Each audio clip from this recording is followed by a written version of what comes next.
بیت الله شریف ته د حج فریضې اداینې په مخه تللي حجاج غزني ولایت ته راورسېدل. حاجیان خوښ دي چې د حج فریضه یې ادا کړه. د دې جملې یو شمېر حاجیان په دې سفر کې د حکومت له همکاري مننه کوي.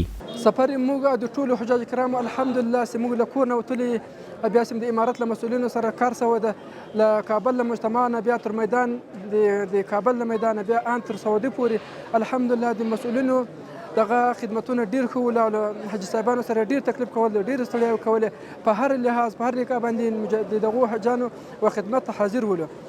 سفر ما از اینجا که شروع بود تا خود مکه مکرمه در اونجا خوب ترتیبات برای ما گرفته بود، جایا خوب مناسب بود، خوراک خوب مناسب بود، مال ما خوب صحیح بود، فهمیدی یا نه؟ اما بسا هر چیز خوب منظم بود. دیگه باز همونجا که در زیارت ها در جای ما رفتم هم خوب مو بردم، مو راهنمایی میکرد، فهمیدی یا نه؟ په همدې حال کې د غزني د حج او اوقاف ریاست مسؤلین وایي له دې ولایت څخه سږ کال 1183 حاجیان د حج فریضې په موخه سعودي عرب ته تللي ول. دغه کال باندې 1182 دقیقاً درو اتیا کسان به انشاءالله د حاجیان و چې د غزني ولایت حرمین شریفین ته تللي وو. نو نن لومبی پرواز ده چې حاجیان صاحبان بیرته له هغې خوا څخه راګرځېدلي دي. موږ راوتلي د دوی د استقبالیې دپاره د راغلي یو.